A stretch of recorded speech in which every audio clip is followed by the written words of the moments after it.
I do believe 4 rental properties that are not alligators, mean they're not negative cash flow, will change people's lives. If you only ever get to 4, I want to shake your hand and congratulate you. If you get to 4 and you want to go to 10, great. But 4 is enough for most people. Think about that. 1 every other year for 8 years gets you to 4. In 10, 15, 20 years, you'll have appreciation. You could sell 1, pay off 3. You could refi to do whatever you want, cash out. It's just your options get better.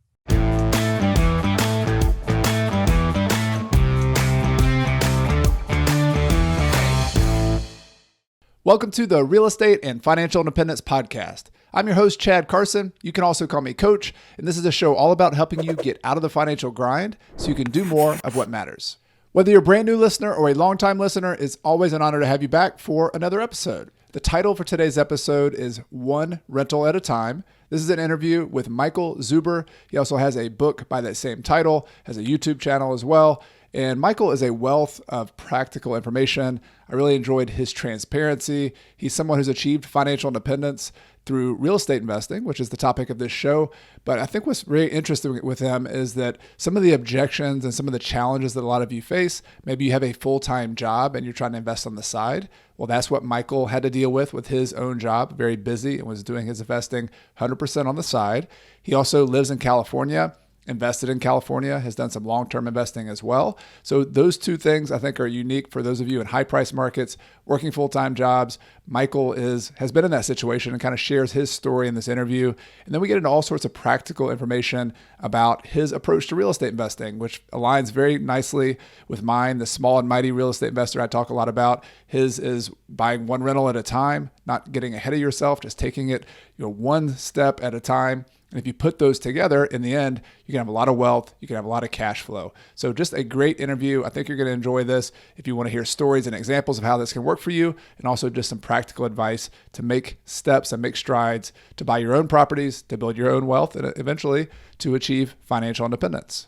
Now, before we get to the interview, it's time for my weekly behind the scenes segment where I share a short snippet of what's going on with me in my real estate investing, in my business, or just my personal life behind the scenes.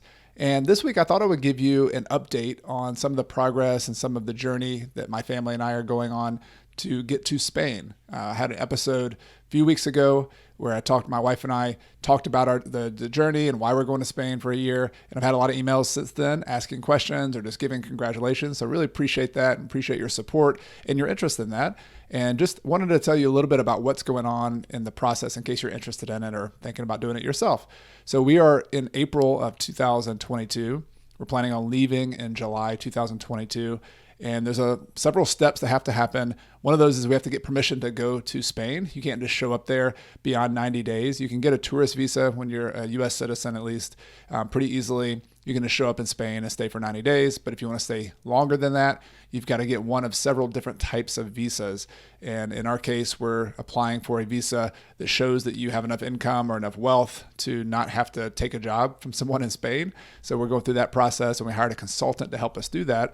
So my wife is really spearheading that. I'm helping her out, but there's just a huge stack of paperwork we're accumulating. Everything from copies of passports and birth certificates, and also marriage certificates, and lots of other just paperwork to document who you are, background checks that you're not having a criminal background coming into the country. Also, doctor's visits and having a letter from your doctor, just little things like that. And then every single thing you have to get it translated into Spanish with an official translator approved by the Spanish government. And then you also have to, on the official documents from like the birth certificates and things like that, you have to get an apostille, which is a kind of official stamp or just certification from the state saying this is a real document. So just a, not the impossible type thing to do, but a lot of just little details that we've been working on behind the scenes. So that's one thing, just making sure we can get into the country. We got a lease on a property in Granada where we're going to be going, and we had a consultant there helping us figure out where we could live, what the cost would be, because we're not actually taking a visit there, which is a little bit different for us. We're not going to take a visit ahead of time and just figure it out ourselves. We're hiring somebody to help us do it. And I've got a lease there for an apartment and have a general idea where we think our daughters are going to go to school. Although that's, we'll see once we get there to make sure it's a good fit. So those are kind of on the Spain side of things. things we're working on. But then on the home front, we're also renting our house out in a sort of a unique situation, renting it for 1 year. And we actually put it on the market a week ago, found a tenant, got the deposit, approved somebody who's going to be a great tenant. So we have somebody going to live in our house for a year, and they understand that we're coming back. So that was a kind of a relief off of both of our shoulders to know that's done. And so we're just sort of chipping away at the checklist. We're going to be packing things, not all of our things. We're going to leave a lot of stuff here and just doing some other details, hopefully purging a lot of stuff here in the house and just simplifying life and tying up loose ends on projects and things we're doing here.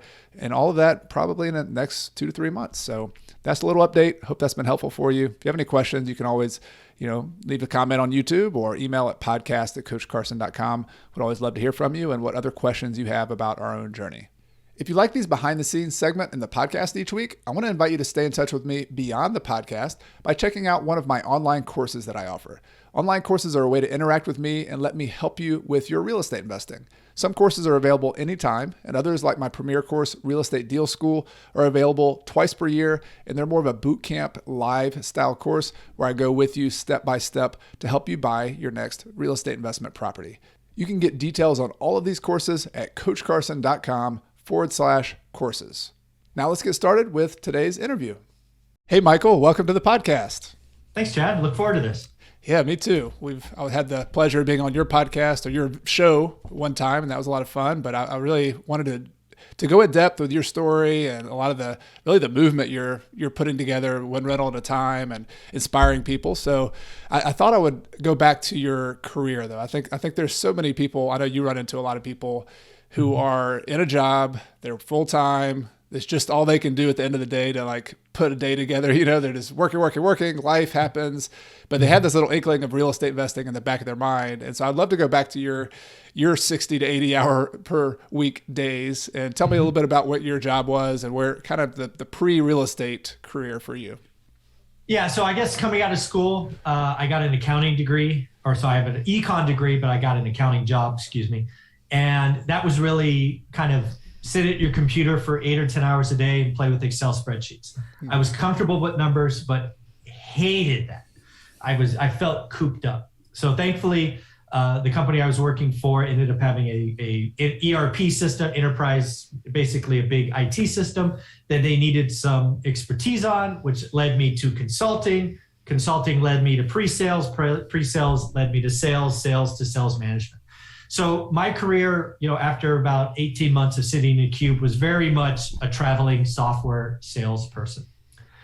Someone that was on a commission-based salary, somebody who had 90-day quotas or could be fired, right? I lived in that world for almost 20 years where, in theory, and again, I had some sales leaders that we called it public shooting, which basically meant somebody was brought up for a QBR, quarterly business review, didn't perform, and they were fired on the spot.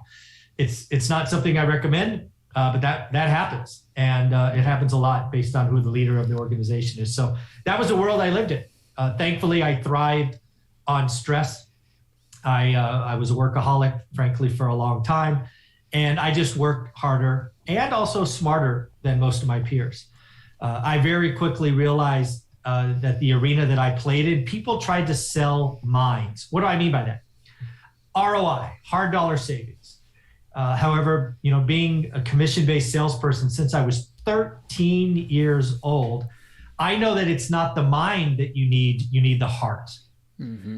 So I learned very early on and to tell stories. I learned that if you could get people to believe in the story, they would want to know more.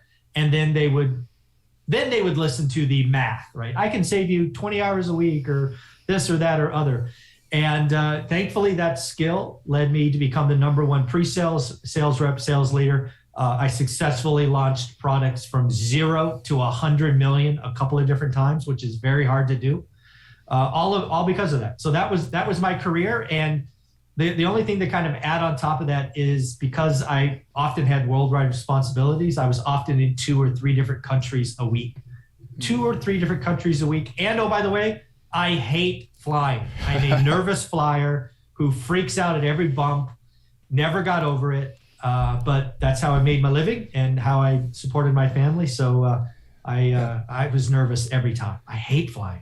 Well, it sounds like you had one of those jobs that for someone who is able to perform and kind of rise to the occasion, you can make a lot of money. It's got a thrill, kind of like I played sports, so there's the kind of the excitement of the game. But then I guess there was something though there that motivated you to say, all right, maybe it's the flying, having to travel all over the world. But like, what was the inkling in the back of your head that said, all right, I've got to do something different, or I've got to build a side gig here somewhere where I can control my own destiny? Really, where there was two things. First and foremost, I grew up in a very financially insecure household where the only time we talked about money was when they were screaming at each other because we didn't have any. So that's baggage I still carry, decades later. I'm very money insecure, right? So that I've always had that. So I was always chasing, more, right? Trying to get that. I had 2 jobs, lots of my life, just always hustling.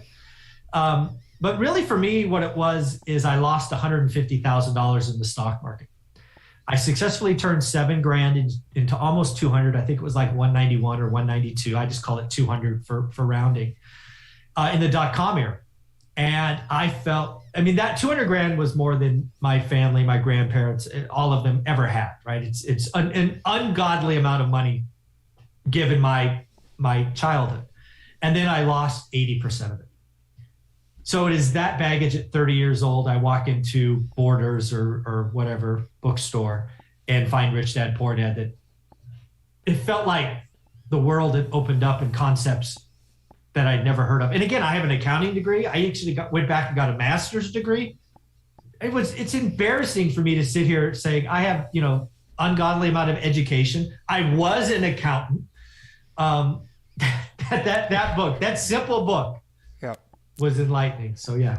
Well, going back to I'm kind of going sideways here, but when you talk about stories and the heart, I think, and I fall into this myself too. Sometimes the more rational you think you are, the more spreadsheet based you are, like you think you can calculate your way to whatever you need to solve. Whereas, what the genius of Kiyosaki, there's always pluses and minuses of everybody, right? But the genius of Kiyosaki is I got to simplify this thing down to a story, into a metaphor. Rich Dad, Poor Dad, buy assets, don't buy assets. That it's brilliant. It's affected so many people because of that. It's amazing.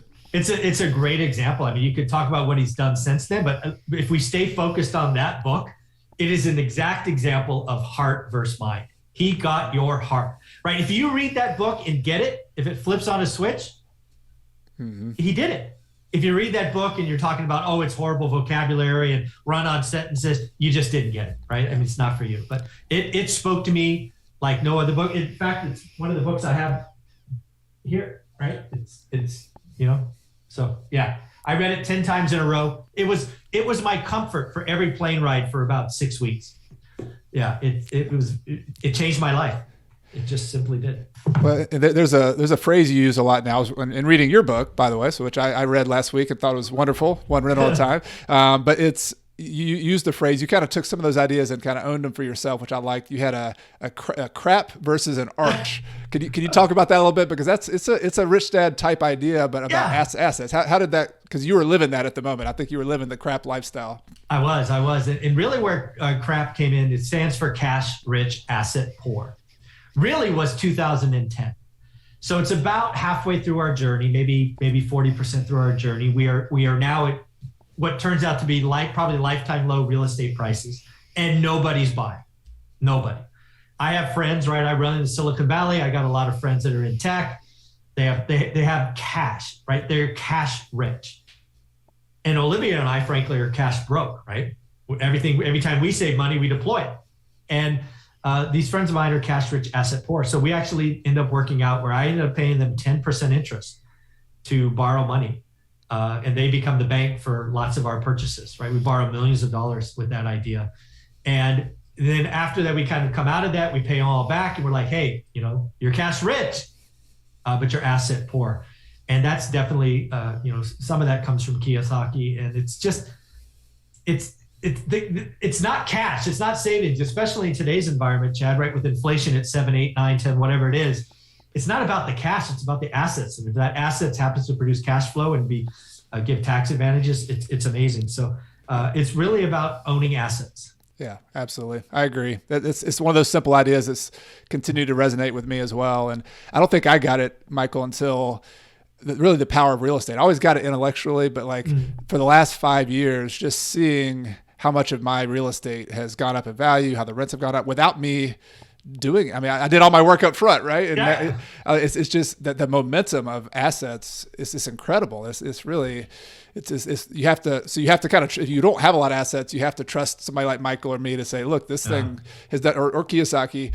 But I want to go back to you. So you were investing in assets, you were trading assets and stocks that didn't work out as well for you. Like what about real estate was the path? Because that's been since then, 15 years later, 18 years later now, that's been your path as well, just like me.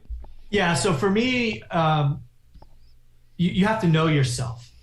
What I learned while earning or making and then losing all that money in the stock market is I am clearly an emotional investor. When your investments keep you up at night, that's a problem. Good or bad, it's a problem, right? I already had a day job. I already had family responsibilities, raising a daughter, all of this stuff. I didn't need to not sleep also. So stocks for me are the largest casino on the planet. I don't understand the rules. I don't know the handshake. I invested in 2 companies that were publicly traded, audited by the Big Five, that were frauds, right? I could read a financial statement. I am educated to read a financial statement. But if there's fraud, doesn't matter. I got twice. So I'm not playing in that arena. And then real estate, it is something you can learn. I talk about a buy box a lot. I looked at one very tight buy box in a city of almost 1 million people for almost 3 years. And when you do that, you become an expert in that area and you can find good or great deals. It's hard, but it's also worth it, right? Time in the market's better than timing the market. Yeah, absolutely.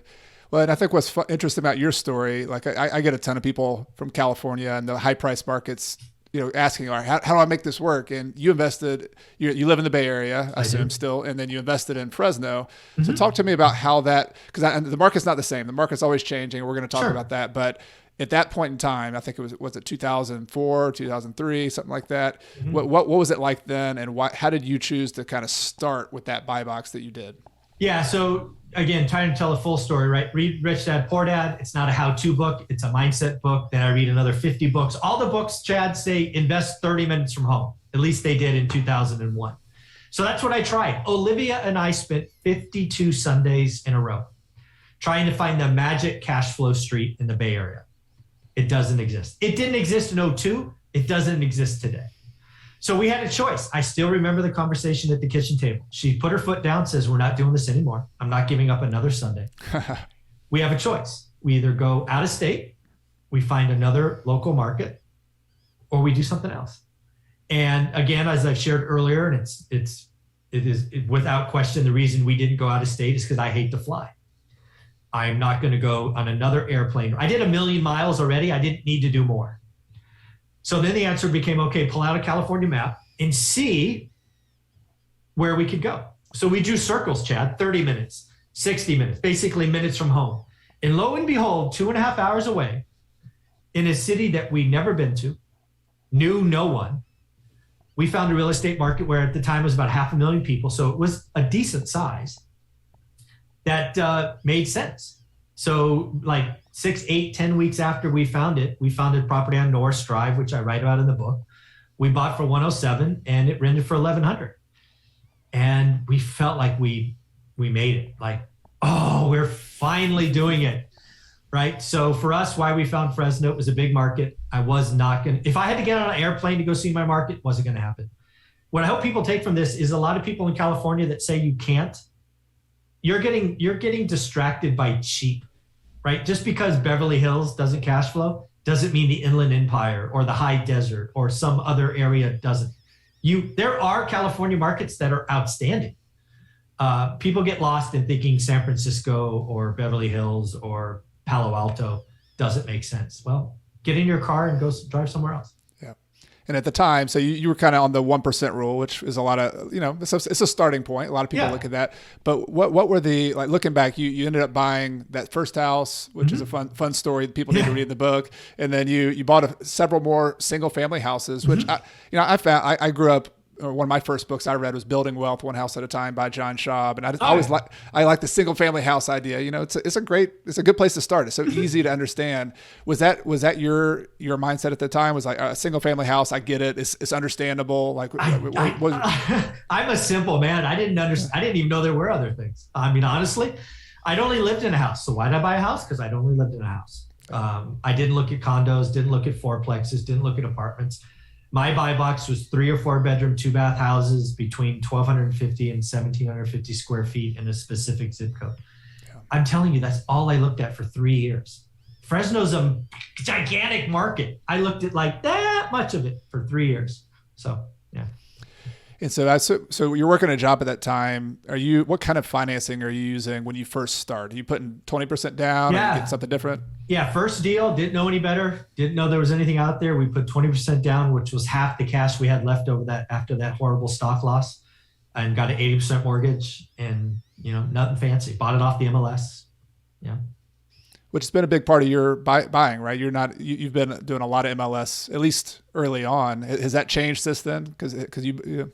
Yeah, so we built a portfolio entirely out of the MLS. We bought one off an auction site in the depth of the crash, and we bought one directly from a bank president. Other than those two kind of exceptions, everything was MLS based. And you can, if you know your market, learn your buy box, you can buy out of the MLS. Now that's really easy for me to say because I know, February of 2022, it's the lowest inventory we've ever had. But I've been doing this 20 some odd years. It will change. Inventory will come back. So yeah, we bought it all out of the MLS. I didn't know about direct mail, driving for dollars, wholesalers, texting. Dude, I was in Australia writing offers, or Chile, or France. And again, there were no smartphones, folks, when I started doing this. There was no Bigger Pockets when we started. There was no YouTube. We were doing websites. I had to dial up. It was, I was doing the same thing. I was printing off MapQuest maps. It wasn't even Google Maps. It was like MapQuest, and I would highlight the streets I'm going down. I'm like, all right, here's it. It's like, oh my, this is nuts. Yeah, different world. But the thing I think that isn't different from 2022, which I know you did, and I think was a big part for me, was studying your market like it's the back of your hand really getting to know it. So maybe you could talk about that, how that's one of those skills, almost like an Olympic athlete. Like that's what we have to do. Yeah. Yeah, one of the things I got to tell you is you have to know your market, right? And there's no other, it just takes work. I call it focus and daily discipline, right? Focus for me is your buy box. Yeah, being excited about real estate investing is not the magic. The magic is focus and daily discipline. I've looked at my market almost every day. And when I say almost, like 99.9% of the days, I looked this morning already because it's a habit for me. You got to know your market, and know your market means what's for sale, what's pending, who are the top agents, what are rental rates. It doesn't come naturally. It took me years to figure this out, and it's still evolving, right? What has happened in rents in the last 6 months? They've exploded, right? If you're using Rentometer or any of these other, you don't know. You've got to stay on top of things. And the other thing you got to do is always grow your network. I run into a lot of new investors that go, Michael, I got the agent. They're my guy or my gal. I'm like, dude, I've got 100. You really want to compete? Right? So you just got to keep growing. It's not about one. You've just got to meet more and more people. And it's one of the things I always tell is try to meet 2 new people a week. And by the end of the year, you've met 100 people. Yeah, I love the simplicity. I love the simplicity of that, but I think sometimes people overlook it because of that simplicity. Like it's like in football, which I used to play. Like Vince Lombardi, I was always told he had a sweep left and a sweep right, which is like the simplest football play you can even imagine. Just toss it to the left, toss it to the right, and he won Super Bowls with it. Yeah. And everybody kind of discounts that but their players have practiced it over and over until they got really good at it. And it sounds like what you're saying, if I hear you right, is that you got to know your market really well. You've got to be disciplined every single day about knowing your market, and you got to build a network of people who are going to bring you opportunities, who are going to take care of your problems. If you have those, are there any other kind of fundamentals that a basketball coach would give somebody, or what else? The other thing I want to tell a lot of new investors is you all try to outsmart the process. I talk about focus and daily discipline. I ask for 20 minutes a day. A couple of things will happen. Either A, you will listen to me, or B, you will try to outsmart me. And what do I mean by outsmart me? A, You might say, Michael, you're asking for 20 minutes a day, which times 7 is 140 minutes or just over 2 hours. You're going to say something like, Michael, I can't give you 20 minutes a day. I'm too busy. I will give you 4 hours on Sunday. That's not what I asked for. That's not learning your market. If you were trying to get 6-pack abs and eat like crap 6 days a week and then, go on a diet on Sundays, how's that going to work? Same deal here. Second way you are going to try to outsmart me is you are going to try to do 2 markets or 2 buy. You're going to look in Dallas, Texas, and Cleveland, Ohio, or Detroit, Michigan, and Miami, Florida. No, stop it. You can't pollute your mind with factors from 2 different markets. You will get confused and go backwards. People try to outsmart it. It's simple, sweep right, sweep left, but people try to outsmart it. Oh, I'm going to do a corner route, or I'm going to do a skinny post, or We're not even talking about throwing the ball yet, people. We're talking about run plays. What are you trying to do here? Yeah. No, I agree 100%. So somebody gets started. They get that. They figure out everybody's got their own approach, but even if they do it conservative, they put some money down, they buy a few properties. You talk a lot about that first milestone, that just get 4 properties, and maybe you keep going, maybe you stop right there. So talk to me a little bit about that, because you and I have both bought dozens of properties, hundreds of properties, and yet for most of us, like just getting a few, that's going to make a big deal, right? Yeah, I don't know about for you, but one of the things, once you get to a certain point, you get invited to speak a lot. And initially when we did that, and we, Olivia and I, so it's definitely a partnership, was we would tell the full story. And that includes, hey, we have all these units and all this income and all of that, which you get lots of people are happy for you. Generally speaking, they clap for you. They want to take your picture, especially if you write a book. But I can't tell you, Chad, how many times I went out to get my car to go home. And people are like basically saying, good for them, but we can't do it. Because the number is so big, they can't do it. And I'm at a point in life where I can honestly say that I failed. I'm not sitting there to get applause. My ego doesn't need that. I went up there for an hour or 30 minutes or 90 minutes, whatever it is, to try to change people's lives. And if all I got was some applause and nobody does anything, I failed. And that is irritating. So I actually don't tell the story about number of units if I can avoid it. I just say get to 4. 4 will change your life. Think about that. 1 every other year for 8 years gets you to 4. Shoot, house hacking, house hack a 4-plex, a triplex, a dupe, a single. You're at 10. Get 4. 4 will change your life. You get 4 properties, you cash flow, even if the cash flow is minuscule. In 10, 15, 20 years, you'll have appreciation. You could sell 1, pay off 3. You could refi to do whatever you want, cash out. It's just your options get better. I do believe 4 rental properties that are not alligators, mean they're not negative cash flow, will change people's lives. If you only ever get to 4, I want to shake your hand and congratulate you. If you get to 4 and you want to go to 10, great. But 4 is enough for most people. Yeah, I was thinking about this on my walk yesterday, and how 4 properties, if people like you, people like me, we have a podcast, we're trying to reach people. If we had 100,000 people who each owned 1 or 2 or 3 or 4 properties, I think of how much more benefit to society, to our communities, but also to those investors, compared to what I read about in the news a lot. Oh, there's 3 hedge funds who have 10,000 properties each, or 50,000. And I think about it like that. They can do their thing. That's what they want to do. But I really love the idea of that small investor having 1, 2, 3, 4 properties, and how much that person cares for their property, how much they care for their tenants, how much they're going to benefit everybody around them, their community, they're involved in their community. It's just it's a really virtuous type deal that, obviously you're passionate about, and me too, but it also, just back to the investor, you can accomplish everything you want with a small number. You don't have to have thousands of units to take over the world. Yeah, I must have asked that question. The question is, who thinks they can get to 4, right? Well, if I'm in a group meeting where I can see them raise their hands, I will often ask that question. And I've never had a time where people didn't raise their hand. That's what I want. I want everybody to believe it's possible. And now let's be clear. It's not 4 properties in 6 months or 4 properties in a year. It could be 4 properties in a decade. It doesn't matter. There's nothing about a time frame that matters. The other thing that people need to realize, and I wish we should talk about this more, is the first 3 to 5 years of being on the property ladder is slow. It's slow for everyone. It was slow for us. Yep. But once you get to that point of recycling capital and being able to 1031 or whatever you're to move money around, it's amazing. It just takes time. I can't make it go faster. Yeah, it's like a filter. Like if you're willing to put yourself out there for 3 to 5 years with the grind and with the problems and with the learning you have to do, with the saving of money, that's kind of the cost of admission for the 15, 20 years later when it gets really good. Yeah, for me, it's like a test, I think. It's like we can show you paradise, but there's a cost to get there.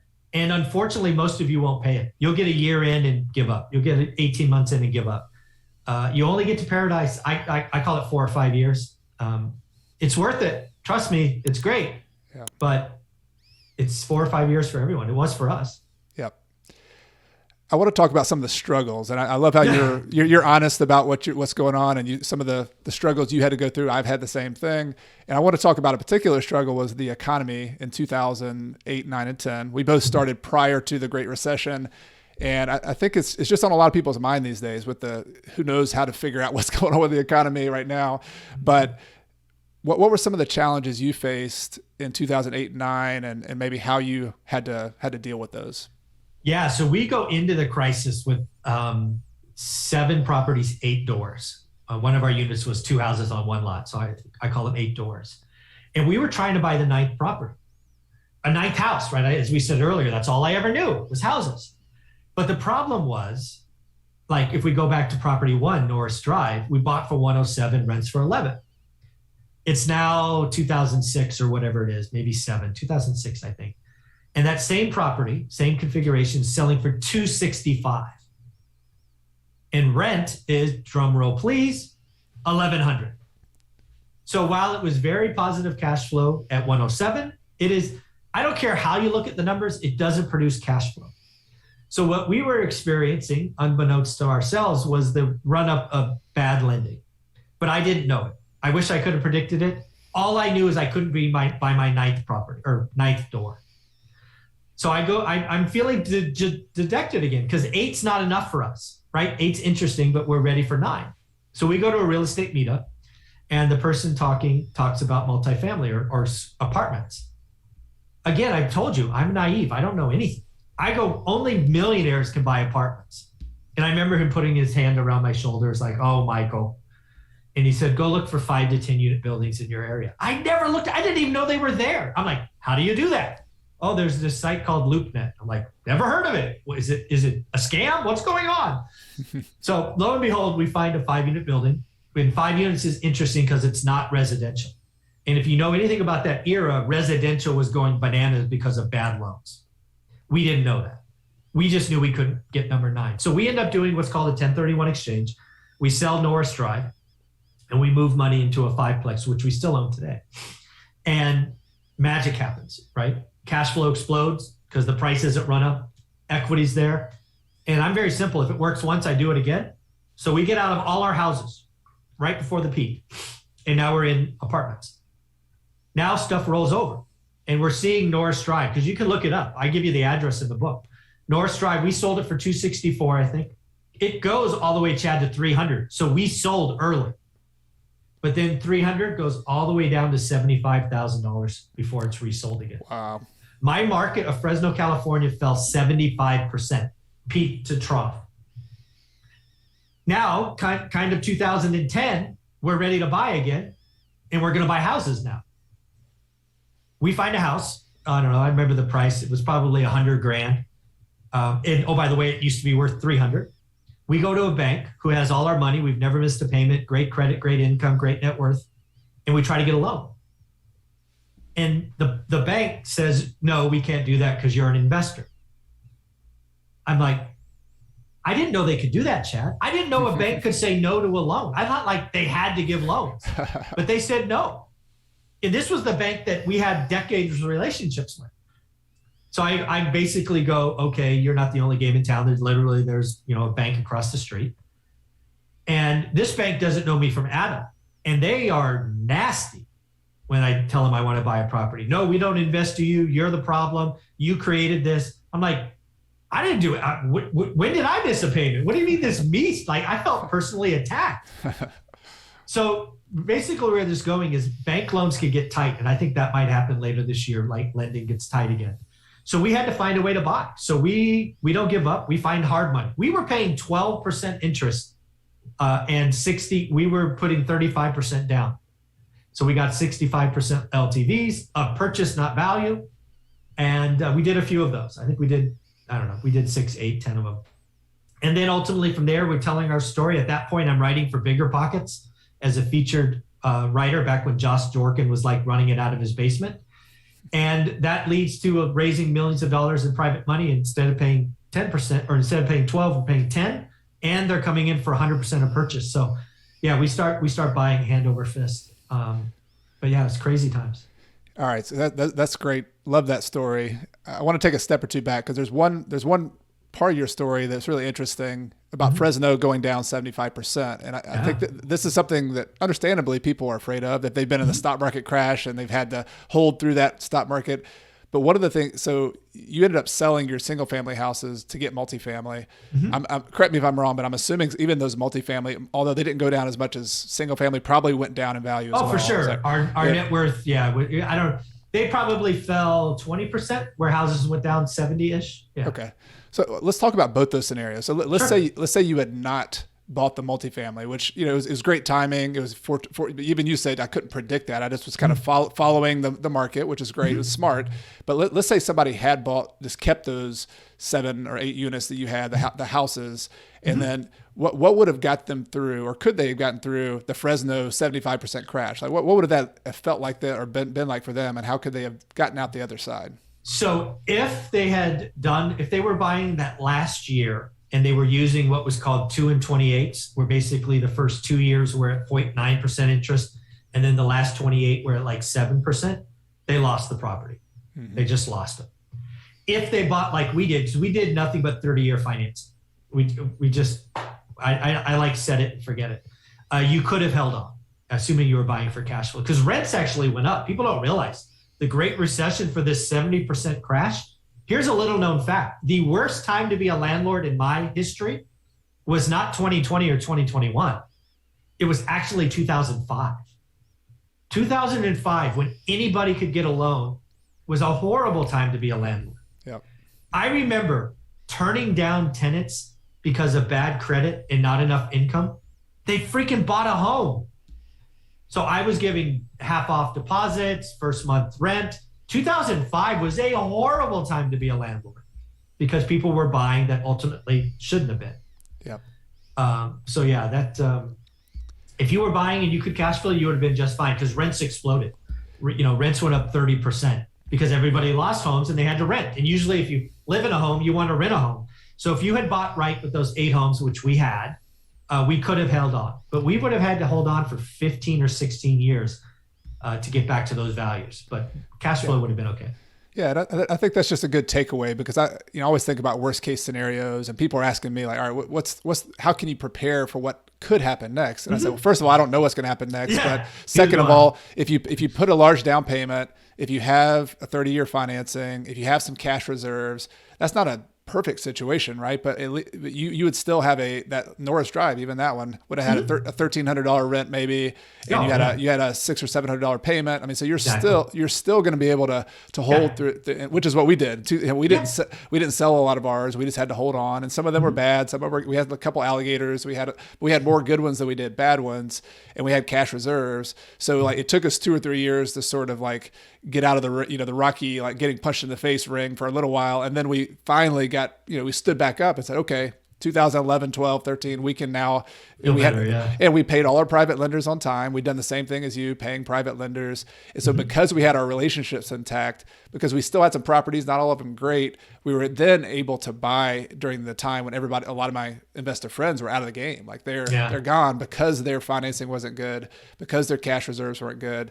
So I just think that's such a important lesson, regardless of what happens next, is that both the things you did, both pivoting in the market, but also being conservatively financed was a big deal. This needs, a lot of people need to hear this today, because again, I've been doing this a long time.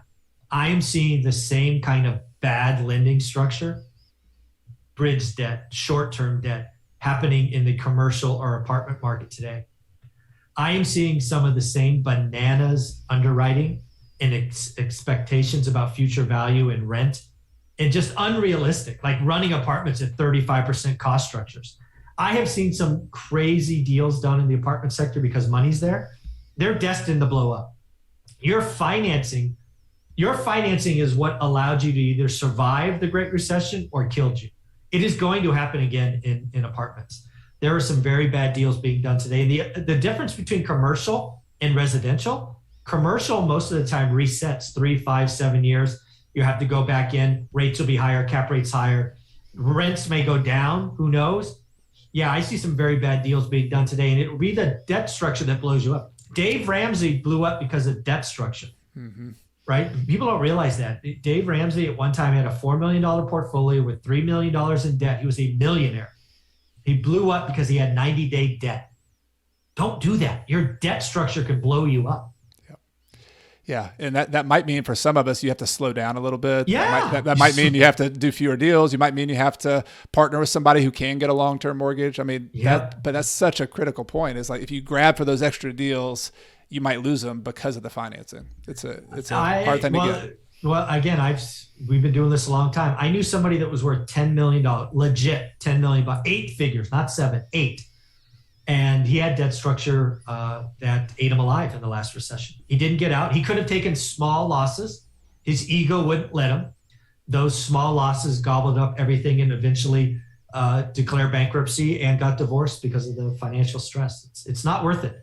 You don't have to go fast. Maximum leverage is not the goal here. This is not 2010 where I was buying houses for land value. We are a lot closer to the peak than the bottom. Well, let's talk about what you can do today, because some people might hear that and say, okay, I wasn't there in 2008, 9, and 10 to buy those properties. I do want to get in the game, but should I wait? Should I not? What are you seeing out there, Michael, that's working right now? What's a good approach to buy properties in 2022? It's always a great day to buy a great deal. It takes work. It's harder today than it's been in the last 20 years. I built a portfolio out of the MLS. I get it. There's 974,000 homes or properties available on the MLS. There's 200 and some thousand single family homes. There's nothing available. I get it. Today, you should be learning your market. If you can't tell me in 5 minutes what an average deal is in your market, you haven't earned the right to write an offer. Most people need to start doing the work. Excitement around real estate investing is not the goal. Understanding what a good or great deal is. Most people don't do the work. Once you know a great deal or a good deal, grow your network, off market, wholesale. People are doing deals all the time. There are people doing deals in your market. It just takes work. I'm sorry. It's not easy today. And I said this on my daily financial news today. It's the hardest market I've ever seen. But if you can get deals done or learn your market today, you will be set up for the next 2 decades, because it won't be this hard again. 200,000 or whatever it is, single family homes available for sale. Crazy. Heading into the spring selling season in a rising interest rate environment.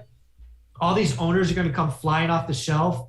It's going to be bananas the next couple of months. But take a breath, do the work. What I hope people hear from this is this does not give you permission to do nothing. This gives you permission to double down on doing the work, because this too shall pass. Rates will rise, lending will tighten, less buyers.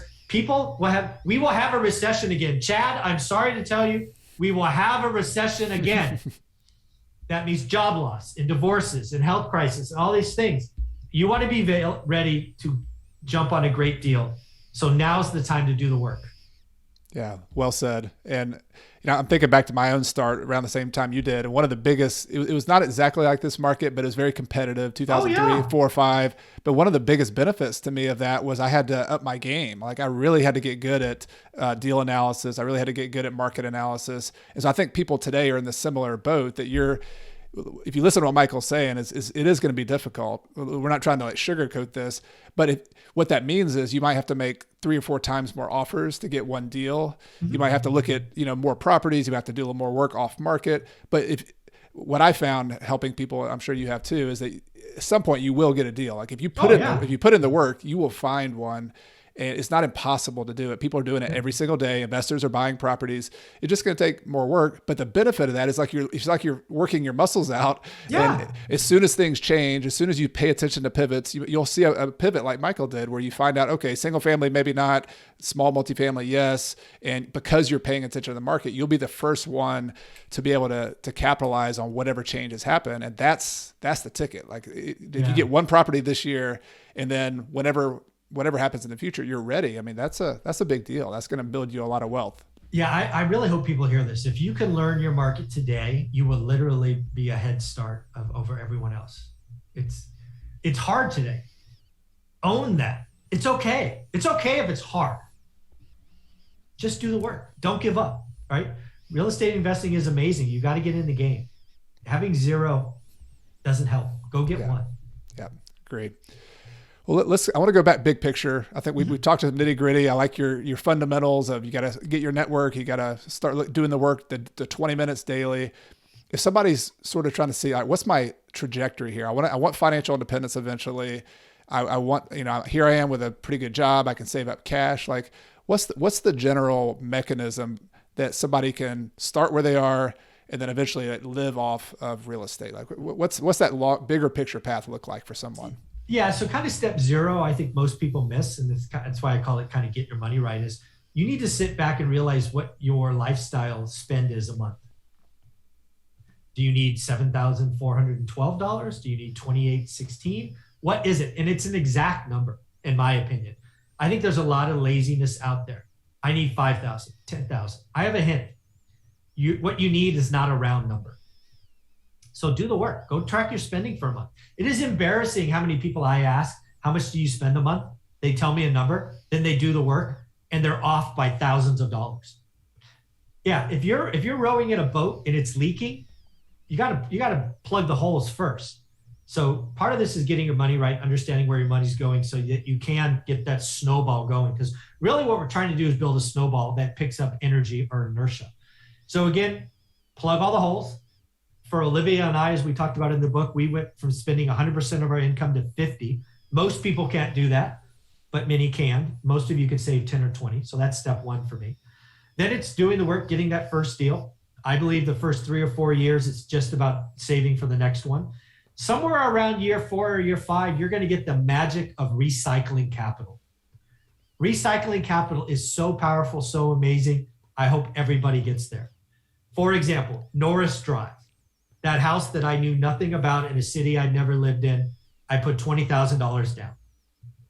I did a cash out refi of that property somewhere around year 3 or 4.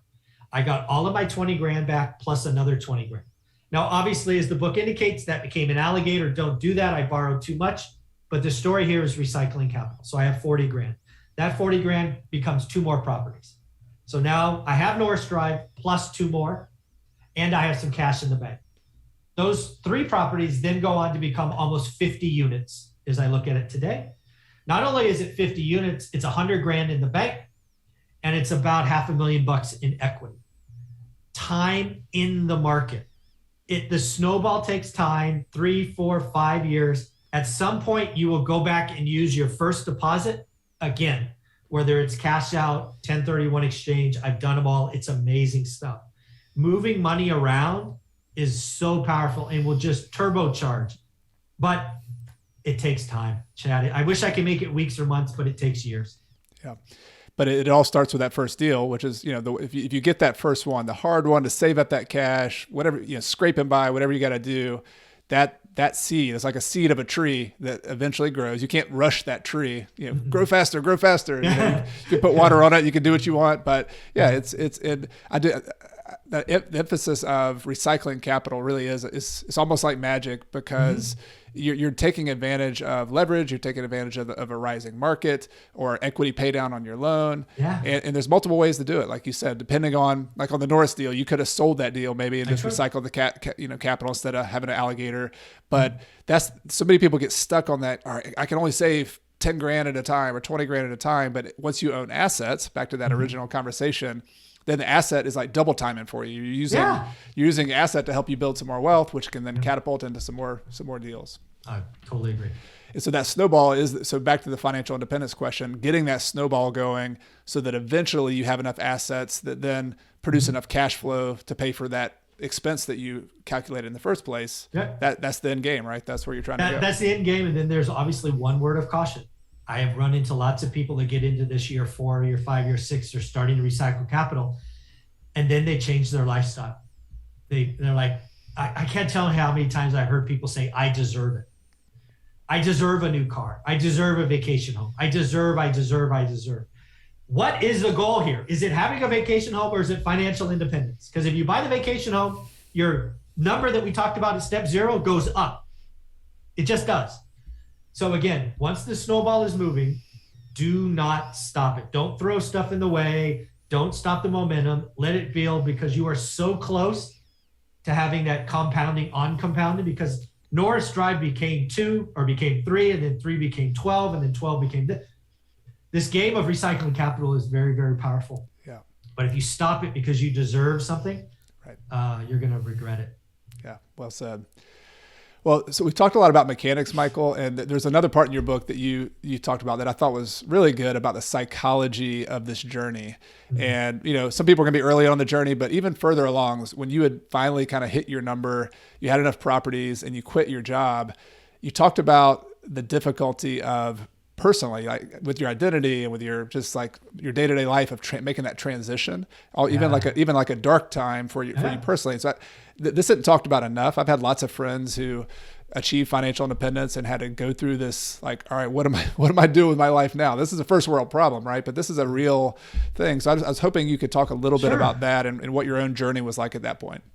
Yeah, I do definitely think we need to talk about stuff like this more. So again, right. So think about where I was at, right? So first off, my story always been I was going to retire at 50. That was just the number I had in mind, right? Why? Just because. So, but I left at 45. There was stuff that happened in the work environment I didn't like, they didn't like, we part ways. Again, I go to work that day, excited. I leave like an hour later because it just blew up. And now I'm home. You spend 2 days calling everybody telling you. It's the only time, Chad, I ever went through my entire Rolodex in my phone. I called everybody. Why wouldn't I? Right? So I'm smiling. I'm happy, all of that. Right around day 3, day 4, day 5, I start getting this little funk. It's because you're up at 6 a.m. At least I am. I'm an early bird. And you've got nothing to do. Nothing is pulling you, right? Because again, I told you, I've lived in an environment with high stress, quota driven, could be fired every 90 days. And now that pressure is gone. And I start to lose myself. I start to have your mental game is, you got to watch it. It started getting really dark and really ugly. It actually got so bad, probably, I don't remember what it was, 10, 12, 13 weeks after I left, maybe 8 weeks, that I almost got a job. Not because I needed one, but because I had to pull myself out of a very dark place. And it was simply finally the recognition that I needed to document one rental, which became a book, but it wasn't the plan.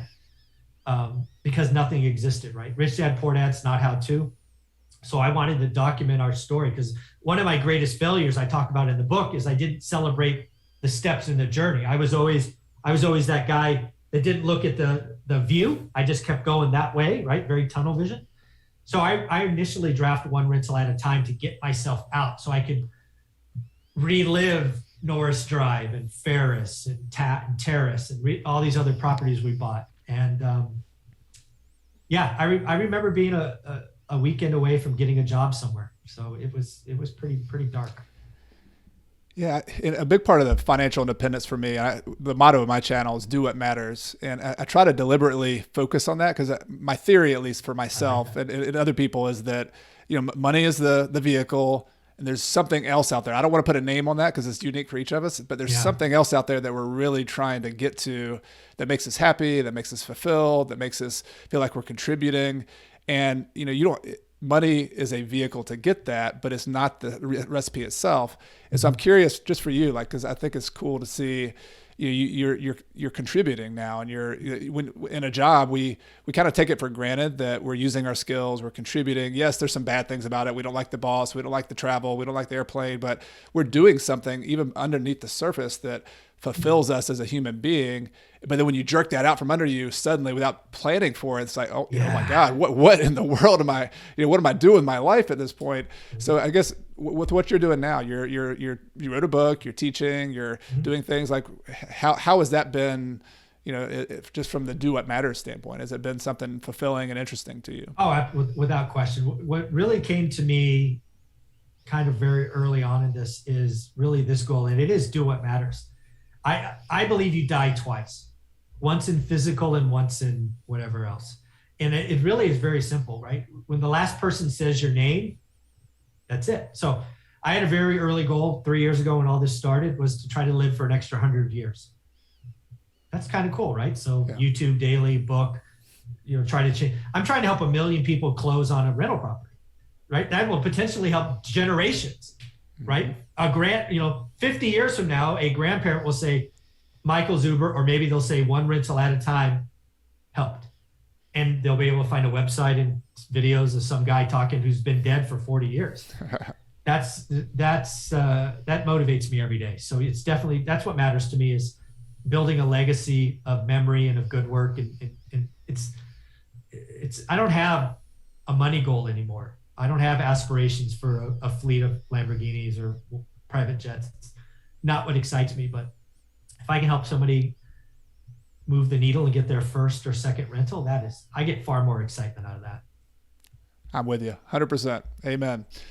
So I want to wrap it up by just going back to the person listening to this. They're on their journey. Maybe they're in a full-time job. Maybe they're just kind of struggling at this point. What would be your final advice for them? Something to keep them on the path, to keep them focused, to keep them encouraged, move on that journey towards financial independence. Yeah. So for me, I don't know if you've seen this book, right? I love it. Yeah. Gary Keller. So I don't know if you know this, but this book's a great book, all of that. But for me, the answers were in the back of the book. There's these case studies, right? I don't know, there's 12 or 13 case studies. And I wore those out because what I needed at night was validation that it was worth it. Rich Dad doesn't do that. These case studies back here, I literally wore them out. So what I did here in the last year or so was write a second book called 15 Conversations with Real Estate Millionaires. My story is my story. Chad, your story is your story. But it only speaks to a sliver of the audience. My second book, 15 Conversations with Real Estate Millionaires, are 15 broad stories from people who burned the boats and went all in, to people that started part-time, to single parents. You got to find that thing to hold on to. So I do one rental at a time. I interview 8 or 9 experts every week because I want people to believe that it's possible. I know that the first 3 to 5 years are slow. So what I'm trying to do is just get people to believe and hold on. For me, it was these chapters, or like they're 2 pages each. They're not even very deep, but I read these things every night to try to believe what was possible. So that's what I'm trying to do. Is it's worth it. Get going. I know it's slow. Get going anyway. I know it's slow. Go anyway.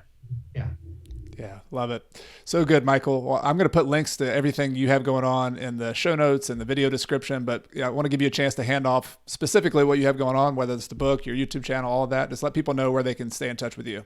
Yeah. So one thing I have been good at is everything I do is one rental at a time. I have a YouTube channel with 5 or 6 daily videos. I have an Instagram page, the website, the books. So if you want to know anything about me, just type in one rental at a time. Great. This has been a lot of fun, Michael. Thank you for your time, and thanks for the work you're doing. It's a lot of fun to see all the people you're encouraging and inspiring as well. And I know your story has inspired everybody listening to this. So really appreciate your time coming on. Thanks, buddy. Appreciate it. All right. Take care. Thanks for listening to episode number 222, One Rental at a Time with Michael Zuber.